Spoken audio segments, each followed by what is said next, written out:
ساقی حدیث سرو و گل و لاله می رود، وین بحث با سلاسه غساله می رود. می ده که نوعروس چمن حد حسن یافت، کار این زمان ز صنعت دلاله می رود. شکر شکن شوند همه طوطیان هند، زین قند پارسی که به بنگاله می رود.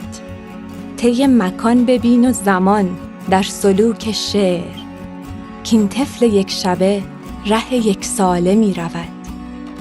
آن چشم جاودانه عابد فریب بین، کش کاروان سحر ز دنباله می رود.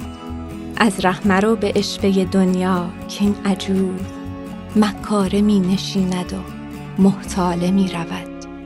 باد بهار می وزد از گلستان شاه، وز ژاله باده در قدح لاله می رود. حافظ ز شوق مجلس سلطان غیاث الدین غافل مشو که کار تو از ناله می رود.